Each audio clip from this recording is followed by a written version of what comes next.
মৰমৰ ছাত্ৰ-ছাত্ৰীসকল, তোমালোকৰ সমাজ বিজ্ঞানৰ পৰীক্ষাত 5 নম্বৰ এটা কমন থাকে, সেইটো হৈছে অসমৰ মেপ। এতিয়া অসমৰ মেপ এখন আমি কেনেকুৱা ধৰণে আঁকিম? আজি ভিডিঅ'টোৰ জৰিয়তে এই কথাখিনি ক'বৰ কাৰণে চেষ্টা কৰিম। এতিয়া কথা হ'ল অসমৰ মেপখনত তোমালোকৰ 5 নম্বৰো আহিব পাৰে, 4 নম্বৰো আহিব পাৰে। আমাৰ ব্লুপ্ৰিণ্টত স্কিলৰ কাৰণে, কৌশলৰ কাৰণে 4 নম্বৰ দিয়া হৈছে, কিন্তু কেতিয়াবা 5 নম্বৰো আহে, কেতিয়াবা 4 নম্বৰো আহে। ধৰি ল'লো আমি যিমান নম্বৰে নাহক, 4 নম্বৰ আহিলে 4 নম্বৰ আহক, 5 নম্বৰ আহিলে 5 নম্বৰ আহক। আমি এতিয়া মেপখন আঁকিম কেনেকুৱা ধৰণে? যিকোনো এখন মেপ আঁকিবলৈ হ'লে আমি 6টা ষ্টেপ ফলো কৰিব লাগিব। এই 6টা ষ্টেপ যদি সুন্দৰভাৱে ফুলফিল কৰিব পাৰোঁ, তেতিয়াহ'লে আমি কি কৰিব কিমান নম্বৰ পাম? 2 নম্বৰ এটা পাবৰ কাৰণে সক্ষম হ'ম। মেপখনত 2 নম্বৰ থাকে আৰু তোমালোকৰ বহুৱাবৰ কাৰণে দুখন ঠাই দিয়া থাকে, তাত 2 নম্বৰ থাকে, 2 + 2।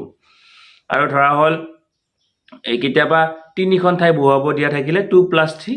কেতিয়াবা মেপখনত 3 নম্বৰ দিয়া থাকে, দুখন ঠাই বহুৱাব দিয়া থাকে 3 + 2। সেইটো তোমালোকে কুৱেশ্যন পেপাৰখন চাই গম পাবা যে কি বহুৱাবৰ কাৰণে কিমান নম্বৰ দিয়া হৈছে, মেপখনত কিমান নম্বৰ দিছে।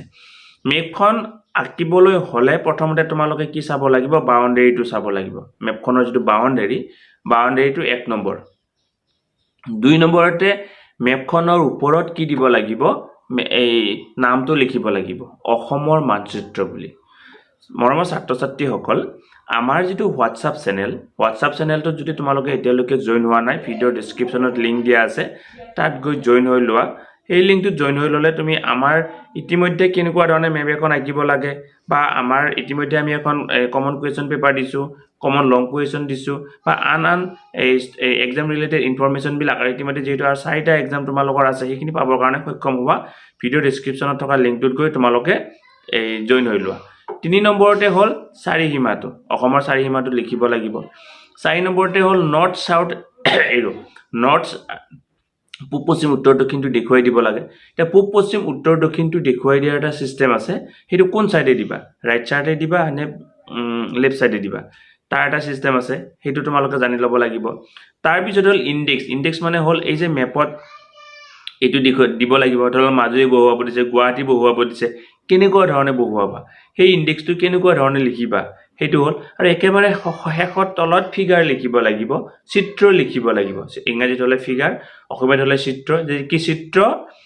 1, 2 কিমান নম্বৰ চিত্ৰ হয়, তাৰ এটা ছিষ্টেম আছে লিখা। আমাৰ অসমৰ ভিডিঅ' ডেছক্ৰিপশ্যনত লিংক দিয়া আছে। ইয়াৰ আগতে অসমৰ মেপ এখন কেনেকুৱা ধৰণে আঁকিব লাগে তাক লৈ ভিডিঅ' প্ৰস্তুত কৰিছিলোঁ। তাত লিখা আছে যে কি চিত্ৰ 1 অসমৰ মানচিত্ৰ, চিত্ৰ 2 অসমৰ মানচিত্ৰ। সেইখিনি চাই ল'বা। আৰু এইখিনি যদি বহুৱাব পাৰিলে তোমালোকে অসমৰ মেপখনত 4 নম্বৰৰ ভিতৰত 4, 5ৰ ভিতৰত 5 পাবা।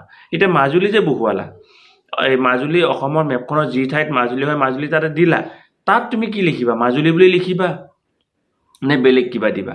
এই আটাইখিনি কথা তোমালোকে জানিব লাগিব, আৰু এইখিনি কথা জানিলে তোমালোকে 5ৰ ভিতৰত 5 পাবা। গতিকে মৰমৰ ছাত্ৰ-ছাত্ৰীসকল, আশা কৰোঁ তোমালোকে এইখিনি ভালদৰে জানি ল'বা। আৰু জানিব লাগিলে ভিডিঅ'ৰ ডেছক্ৰিপশ্যনত থকা এই লিংকটোত ক্লিক কৰি তোমালোকে চেনেলটোত জইন হৈ ল'বা। আৰু অসম সম্পৰ্কীয় ভিডিঅ'টো তোমালোকে ভালদৰে এবাৰ চাই ল'বা। 4-5 মিনিটৰ ভিডিঅ' হয়, চাই ল'লে নিশ্চয় তোমালোকে এক্সাম হলত গৈ 5 নম্বৰ পাবৰ কাৰণে সক্ষম হ'ব। ভিডিঅ'টো ইমানতে সামৰিছোঁ। ধন্যবাদ।